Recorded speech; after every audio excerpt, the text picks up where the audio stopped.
¿Para qué es el poder político, el poder público? Ese es el título de esta cápsula. ¿Cuál es la razón? ¿Cuál es el objetivo? ¿Qué utilidad? ¿Para qué sirve o para qué debería servir el poder público, el poder político? Esa es la pregunta que quiero responder en esta ocasión. Como sociedad necesitamos organizarnos para vivir en paz y en tranquilidad, como dice Hobbes en su libro El Leviatán, cuando habla acerca del Behemoth y habla del Leviatán. Es decir, el hombre ha hecho un pacto, como dice Rousseau, un pacto social, creando un ente etéreo que se llama Estado. Ese Estado lo que hace es garantizar la paz, la convivencia pacífica entre los seres humanos. ¿Por qué necesitamos esto? Sencillamente porque el hombre tiene intereses y estos intereses deben ser resueltos, deben ser colmados, ¿no? Deben ser atendidos, y hay formas de hacer que estos intereses particulares, grupales, colectivos, se conviertan en hechos concretos. Y a veces, y obviamente el modo, el camino es la violencia. Bueno, no quiero envolverle mucho con la teoría política, pero la idea es que necesitamos vivir en sociedad. Y para vivir en sociedad y tener paz social, que es el primer objetivo, para que no nos matemos, para que no nos exterminemos, como dice Harari, Yuval Noah Harari, que es un filósofo israelí contemporáneo, una persona que tiene mucha influencia en el mundo en este momento. Él dice que la humanidad se habría extinguido, habría desaparecido si no hubiera existido lo que él llama la cooperación flexible. Entonces, necesitamos garantizar la paz social, la convivencia pacífica, y para ello está el Estado. Ahora, ¿cómo el Estado se impone? Esa es la gran pregunta. Y aquí viene lo que dice Foucault, lo que dice Weber, lo que dice Robert Dahl, lo que dice Bobbio, lo que dice Michel, lo que dice Mosca, lo que dice Pareto.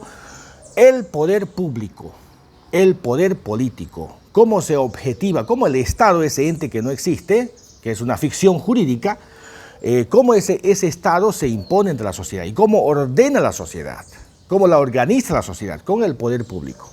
Ahora bien, en el estadio primario, obviamente que el poder público se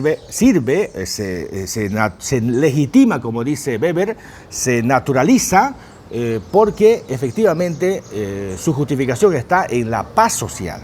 Es necesario que exista paz social en la sociedad para que la sociedad conviva y pueda desarrollar sus actividades de forma normal.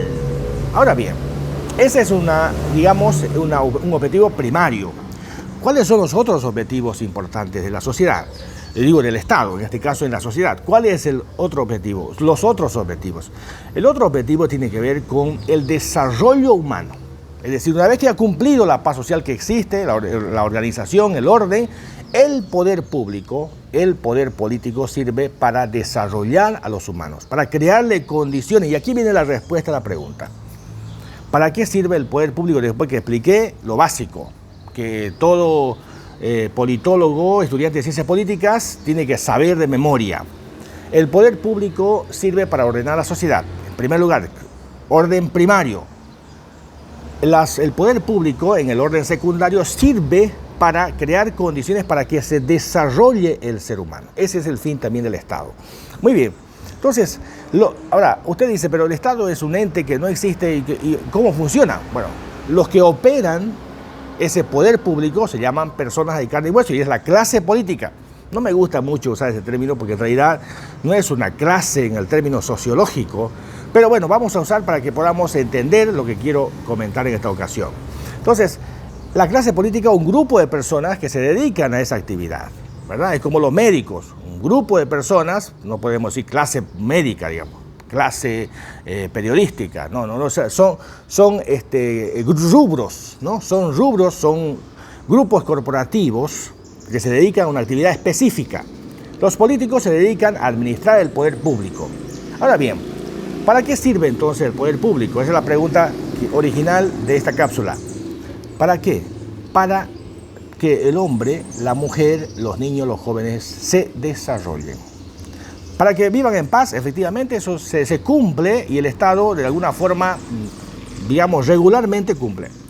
El otro objetivo que no se cumple y que lamentablemente está pendiente es esto: crear las condiciones para que el hombre se desarrolle, para que el hombre crezca, para que el hombre evolucione, para que el hombre se reproduzca en sus habilidades. Yo soy liberal, libertario, minarquista, usted sabe. Entonces, obviamente, yo tengo una visión clara acerca de cómo el hombre debe, el Estado, cuál es el rol del Estado y cómo el hombre dentro de ese Estado puede desarrollarse. Y ha funcionado en todo el mundo esta teoría, esta posición ideológica de la que tengo. Las otras han sido fracasos total. Muy bien, entonces, volviendo al tema, para que una persona pueda cumplir este rol, para que la sociedad se desarrolle, como decía hace un momento, esa es la respuesta a la pregunta. Los operadores, los ejecutores, los que van a hacer uso del poder público, deben ser personas competentes. ¿Por qué el Estado no ha cumplido ese rol, esa premisa primaria? ¿Por qué? Porque los operadores fueron incompetentes, mediocres, personas ineficientes, ignaros, personas que no son idóneas. Por eso, porque las personas que han asumido roles en el poder público no tenían la mínima competencia para ejercerlo. Ser político no es para improvisados. Ser político es como ser médico.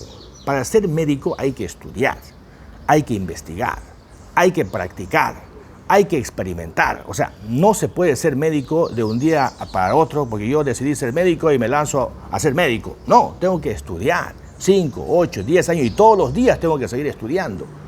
Es una profesión, es una actividad muy seria, muy delicada ser médico.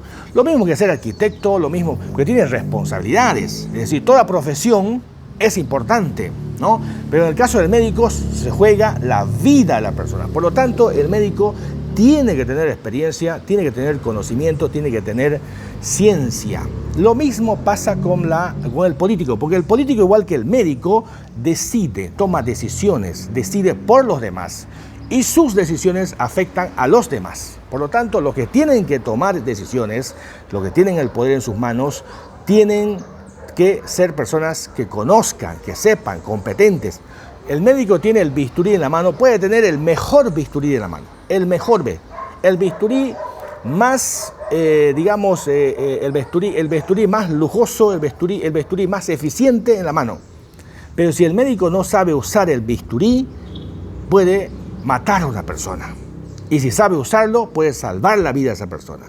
Exactamente lo mismo pasa con un político.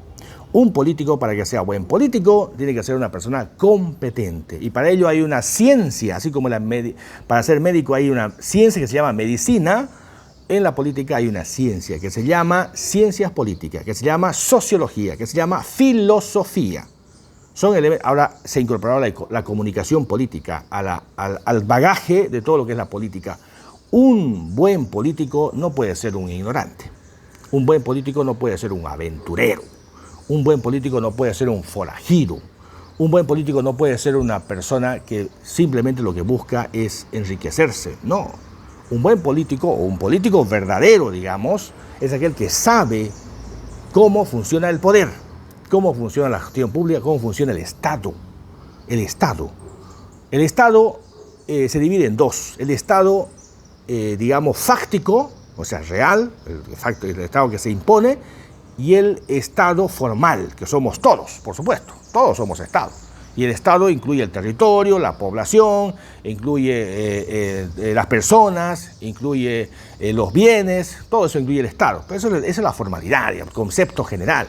Pero el Estado fáctico, el Estado, material, bueno, no material, pero objetivo, digamos, ¿no? El Estado objetivo, porque el Estado no es material, el Estado objetivo es los que manejan el poder. Y en este caso, uso otra vez el término clase política. Estos que están acá arriba, que toman decisiones por nosotros, tienen que ser personas competentes, personas con capacidad, personas con idoneidad. Entonces, ¿para qué sirve el poder? Termino con esto.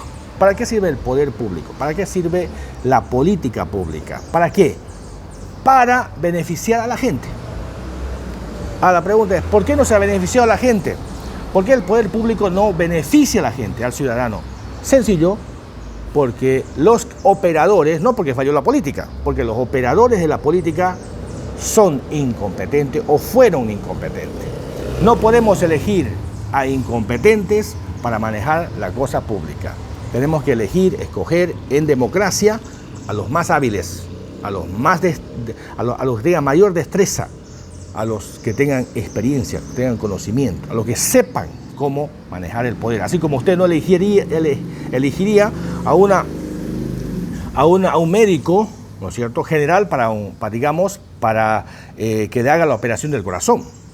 ¿A quién va a elegir para que le operen el corazón o para que le operen el corazón de su hija? A un cardiólogo, a un especialista. Exactamente lo mismo. Tenemos que escoger a los especialistas, a los que saben, a los que han estudiado, a los que conocen, a los que tienen experiencia, porque de lo contrario, los resultados, los fracasos, los sufrimos todos.